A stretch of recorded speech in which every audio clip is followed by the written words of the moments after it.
From Neville Goddard's 1969 lecture, God's Dwelling Place. Everything you can think of is present now. You cannot conceive of something that is not already worked out in detail, but it is a shadow if you do not dwell in it. It is just a possibility, but when you enter that shadow, it seems the only substance. I have seen a world in my imagination that is not like this. Prior to my entrance, it is a mere possibility, an image, but when I entered that world and allowed my consciousness to follow vision, it was more real than this room is now. At the moment I am in this room, it is real. When I depart, this will become a memory image. And wherever I am at that moment will be more real than this room or any part of my world. My home was real when I left it, and it will be real when I enter it again, but now it is a memory image. This room has reality to me because I am in it. I tell you, everything exists and can be just as real as this room. The job you desire exists. The home of your dreams exists. The man or woman who is perfect for you exists. You cannot conceive of a state that is not already worked out in detail, waiting for someone to occupy. As a desire, it is only a dream, a mere image, but when the state is entered, it is the only reality. What Neville is basically teaching you is that imagining creates reality, and all the elements that go along with imagining, such as feeling, reacting, becoming immersed. And he is also saying that the possibility of everything exists. Take a look at it from the idea of a dream. When you go to bed at night, there are so many possibilities that could exist, and you can influence that night dream. You can learn to impress the subconscious mind and bring any state alive. And Neville's teaching you can do the same in what you call reality, which many mystics say is just a longer wake dream. Neville tells of a friend of his who lived in Los Angeles, but she wanted to go to Norway, but she didn't have the money. So Neville told her, every night you go to bed, simply sleep as though her bed was in Norway. And then sometime after, Neville received a card from her from Norway. She did what he said, and she persisted in it. And then she got a casting call to appear in a movie in Norway. So how do you make a state alive? I think the easiest thing is to look at how you already do it naturally. Become more aware of your thoughts, especially when you catch yourself daydreaming during the day. Because when you daydream, that world becomes more real than what you call reality, so you already naturally do it. So learn to do it intentionally. At first it may not feel natural, it may even feel shadowy, but with practice, it can become as vivid as what you unintentionally do during the day in your daydreams. Neville goes on to say, I tell you, the being who is aware of being you now was in the beginning with God and was God. Believing yourself to be the fleshly body you animate, you do not recognize your brothers when you see others. Rather, you war against them, the seeming others, as though they were your enemy. Your interest should be to the interest of all, because basically, all are one. When these garments are finally taken off, and we re-enter the one body that fell, we will be that glorious being who is the Lord and Father of the entire journey. So Neville here is teaching you to see the connection of everything, and whatever you choose to do it with love, because you're connected to all. Just like when you go to bed at night and you dream, and there are all these people and places and things. They may seem independent of you with their own will, but when you wake up, they all dissolve back into you. And that's what Neville and mystics are also teaching will happen with this wake dream. So whatever you do the loving thing. Don't do anything to intentionally hurt another. The different things we experience on the outside, including the things that sometimes we feel bring us unhappiness or even suffering, they're all symbolic of something being reflected that is going on in consciousness. That is why many mystics often teach, if you want to change the outside, change what's within your consciousness.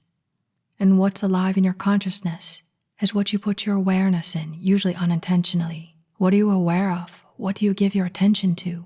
What do you immerse yourself in? From the net, TV to movies to people to the news? And you just live passively, allowing yourself to be programmed?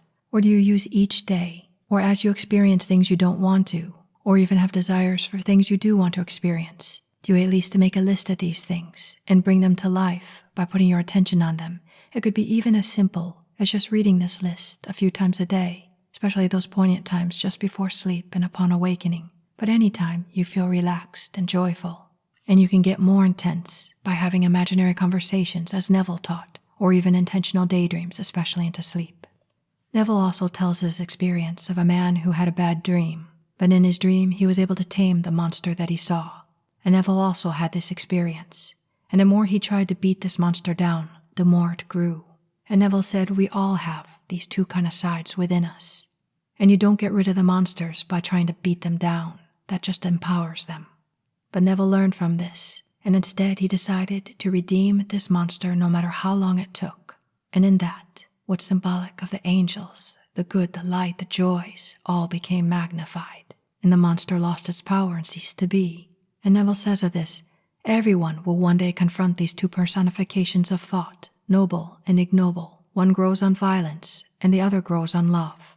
Remember, God in you creates and sustains your world by the use or misuse of your human imagination. There never was another God, and there never will be, for imagination is the only God. And Neville says, judge nothing, because even in the end, the cutthroat, the murderer, and the thief are vindicated. For like the blind man in the 9th chapter of the book of John, no one sinned. Everyone played their part in order for the works of God to be made manifest in all. In other words, you don't have the experiences you have unless something in you called those experiences, often unintentionally. But it's not necessarily a bad thing. It's a wake-up call to help you awake and to lucidly dream the life, and to become aware of your thoughts and where you give your attention, and to learn to master your own thoughts and to allow your heaven to flow forth.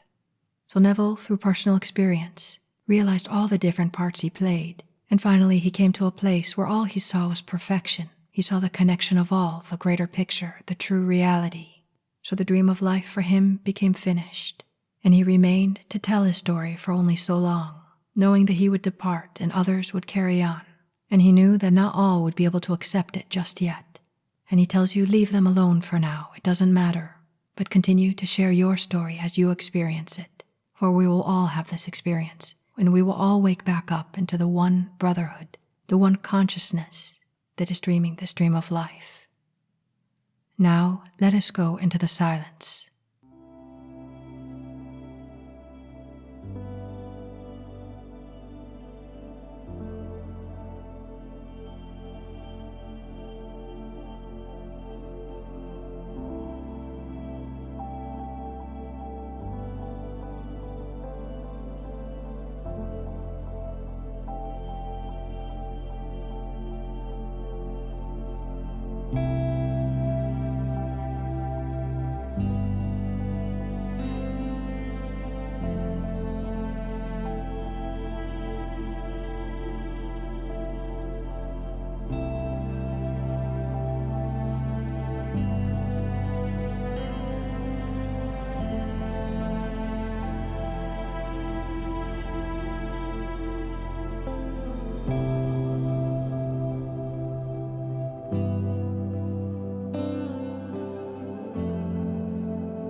Good.